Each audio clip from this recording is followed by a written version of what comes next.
E fala, torcida São Paulina, começando mais um vídeo do canal. No vídeo de agora vamos estar vendo aí todo o pós-jogo e tudo que a mídia esportiva falou sobre a vitória do São Paulo diante do Náutico no Morumbi, com 2 gols dele. Luciano voltou jogando como segundo atacante, olha só quem diria, marcou 2 gols e cravou na vitória do nosso querido Tricolor. Antes de mais nada, já sabe, deixa aí embaixo, deixa seu like, se inscreva no canal, ative o sininho de notificações, vídeo aqui no canal todos os dias para vocês curtirem. Bora assistir o vídeo junto. No final do vídeo, você sabe, trago a minha análise, tudo sobre essa partida, e a gente vai falar muito sobre o nosso querido Luciano. Créditos, registrais, deixa a descrição, sem mais enrolação, já sabe.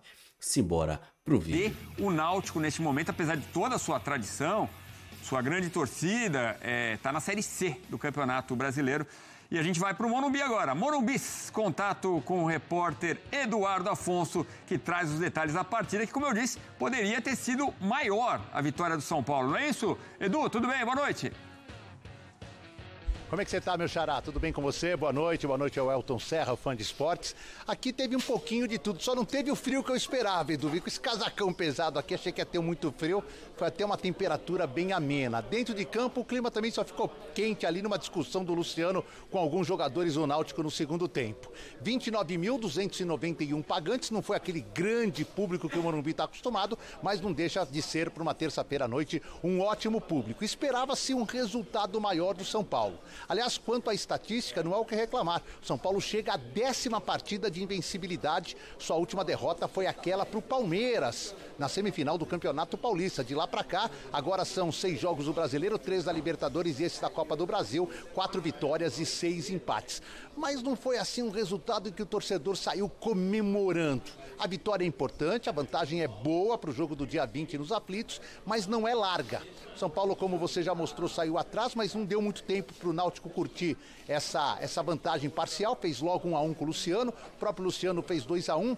E aí no segundo tempo aconteceu um fato assim, o São Paulo criou muito, o São Paulo rodou a área muito, rodou a meta muito, mas o Muriel não fez assim grandes defesas, não teve bola na trave. Foram bolas que passaram perto, que no último toque o São Paulo falhou, ou que na hora do cruzamento a opção foi errada. Teve uma defesa, uma saída de bola do Muriel num lance do Rodriguinho no segundo tempo, mas assim, o São Paulo teve chance e até mereceria um terceiro gol, mas não foi uma atuação de gala do goleiro adversário, muito menos uma série de chances desperdiçadas. Foi muito domínio, muita bola rondando a área e rondando a trave, mas efetivamente pouca chance de gol.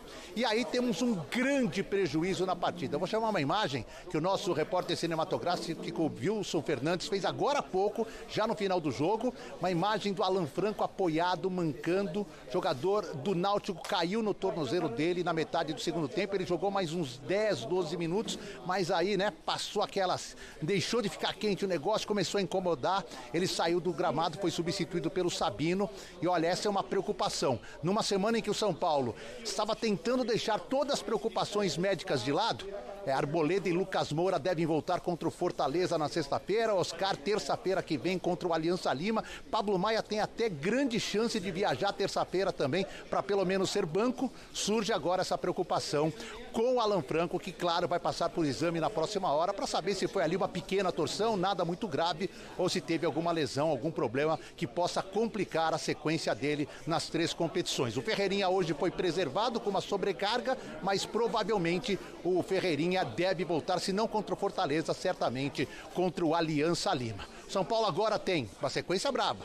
Amanhã treina, quinta treina, sexta-feira Fortaleza aqui, sábado folga, domingo treina, viaja para Lima, terça-feira que vem joga contra o Aliança Lima. Enquanto que o Náutico, levando uma derrota assim com grande chance de ser revertida, pega o Brusque tentando sua primeira vitória no final de semana, jogo em casa na Série C, onde o Timbu está muito mal colocado, com apenas 1 ponto, é o 18º colocado. Tô por aqui, Edu, na chamada Zona Mista. Se pingar algum jogador aqui, eu peço passagem para você nessa edição do Sport Center. Tá combinado, xará? Tá bom, xará, combinado. No ônibus puxa a cordinha, né? Você puxa a cordinha e a gente volta contigo aí, amigo. Bom, é isso. Então, São Paulo e Fluminense mais ou menos na mesma situação. O torcedor esperava vitórias maiores para dar um sossego para o jogo da volta. Nada feito, 1 gol de vantagem para os 2 tricolores.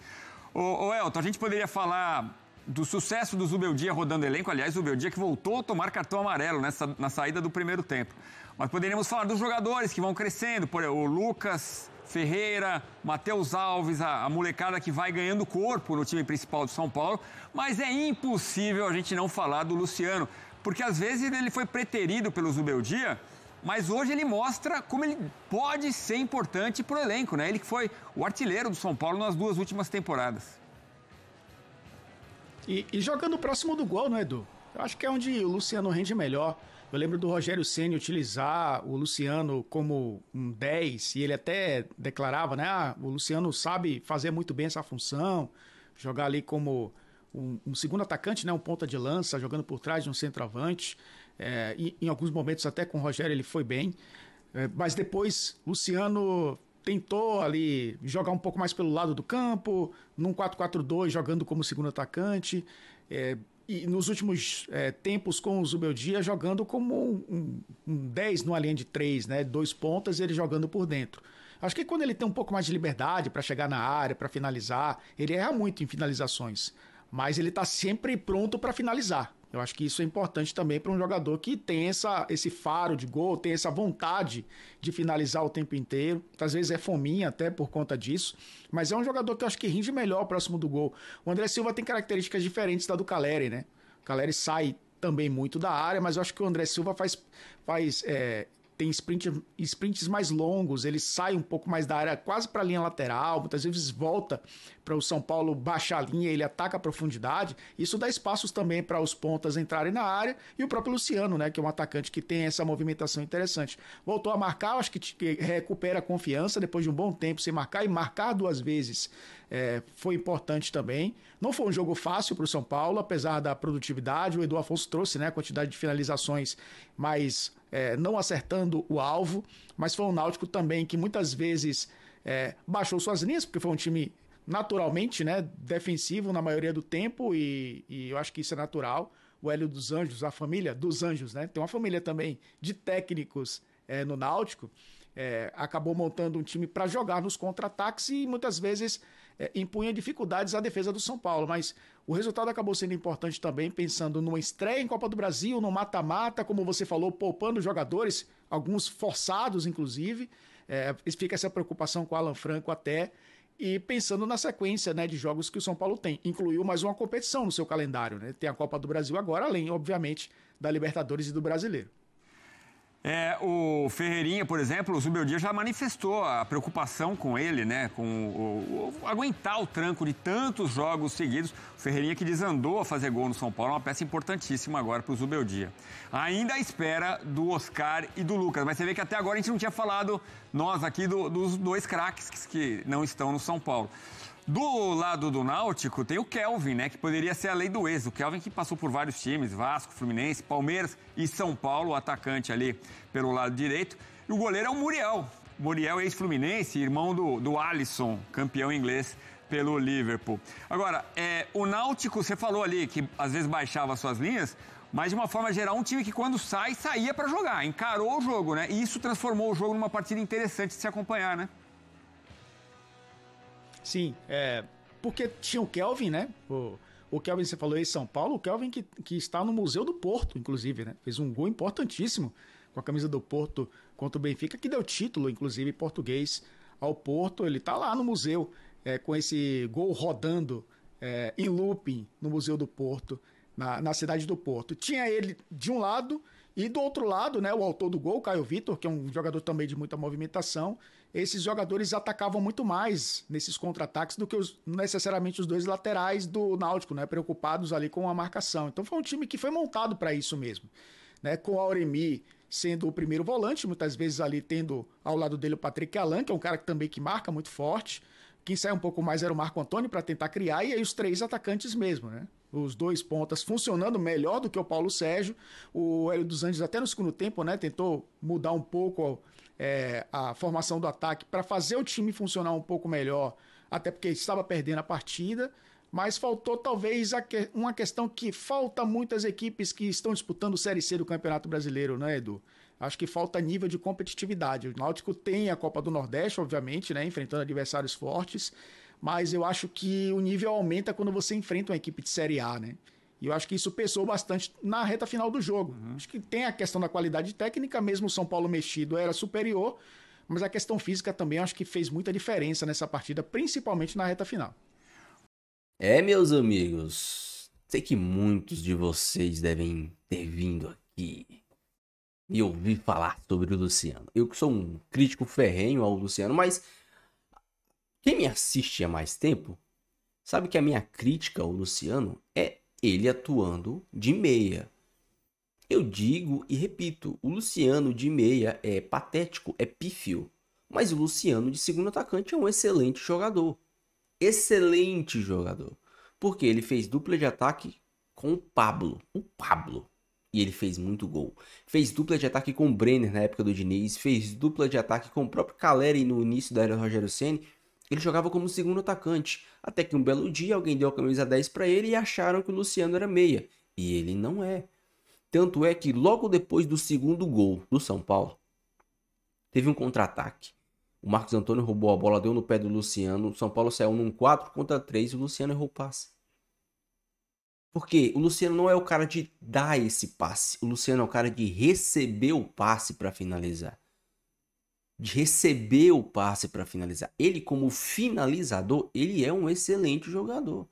E eu não tenho nada a falar do Luciano, ou nenhum medo ou vergonha, ou ressalva em elogiar o Luciano atuando aonde ele mais rende, que é próximo da área, ao lado do centroavante, como segundo atacante. Mas o Luciano não é meio, o Luciano não é ponto, o Luciano é o segundo atacante. Quando o São Paulo joga no 4-4-2 ou num 3-5-2, o Luciano ao lado do atacante, ele é letal, como ele foi hoje.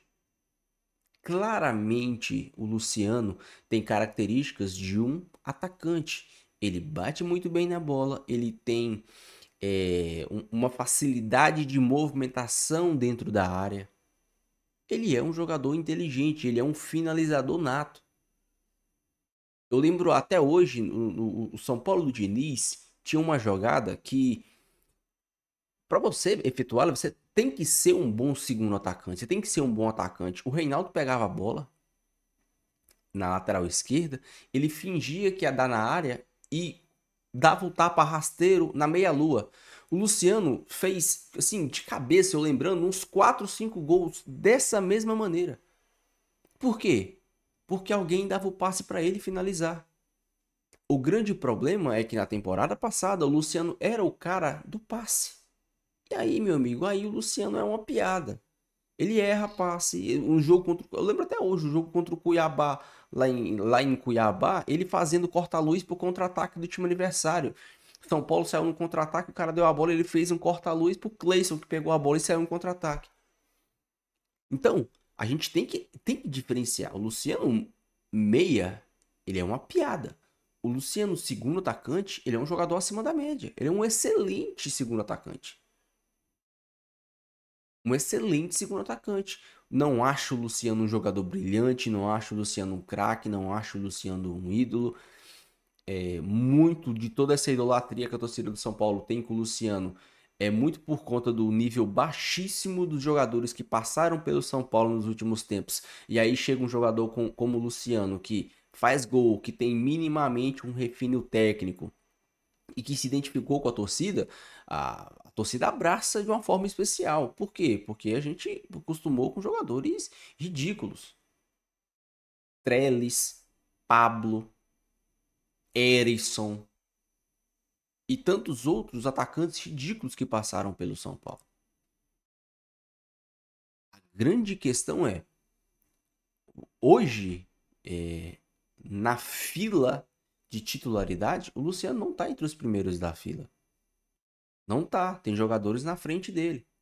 Agora, como segundo atacante, ele é muito bom, ele é acima da média, ele faz o que ele fez hoje. 2 gols. Recebeu 2 bolas, fez 2 gols. Eu achei, sinceramente, que o time do São Paulo deveria ter feito mais gols para ir com uma vantagem mais tranquila, para quem sabe poupar mais. né? Poder poupar o time no jogo de volta da Copa do Brasil, sem entrar com o time. Se você faz 3-4 hoje, você pode poupar no jogo de volta. Com 2-1, talvez você não possa fazer o misto que você deveria. O que o Zubeldia gostaria de fazer. Infelizmente. Achei o São Paulo também um pouco espaçado. Acho que o São Paulo ele entendeu que ele ia ganhar o jogo meio que a qualquer momento. E aí ele acabou sendo um time um pouco espaçado, um time com a concentração que não estava a pino. O Alisson estava completamente revoltado porque ele estava enxergando os espaços que estavam aparecendo ali no meio de campo do São Paulo e ele estava bravo, ele estava pistola. Mas é uma boa vitória. O São Paulo, se não me engano, chega a 10, 11 jogos de invencibilidade. Tem 1 zilhão de empates? Tem 1 zilhão de empates. Mas tem bons empates contra o Botafogo, tem empate contra o Atlético Mineiro fora de casa. E agora as vitórias estão começando a vir. São Paulo que deve ter o retorno do Lucas e do Pablo Maia nos próximos dias.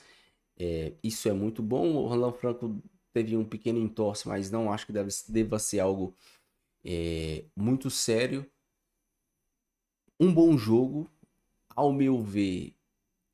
O que eu fico meio pistolinha é que o São Paulo deveria ter feito mais gols. Até no vídeo de hoje eu falei pra galera deixar os comentários aí, muitos comentários de goleada, né? 3-0, 4-0, 5-0 São Paulo. Não foi o que aconteceu. O São Paulo, não só o Rafael, mas o São Paulo ele tem o péssimo hábito de tomar golaços, né? Nos últimos tempos, quantos golaços o São Paulo não tomou? O cara acertou um chute que a bola bateu no travessão e na trave. Se você ver o replay, a bola bateu no travessão e na trave. Um puta golaço do cara. Não tem o que o Rafael fazer. Mas foi bom. Acho que um jogo para dar confiança pro Luciano, um jogo para dar mais confiança pro Matheus Alves, pro Ferreira. O Wendel para mim fez até um bom jogo. Marcos Antônio fez mais um excelente jogo.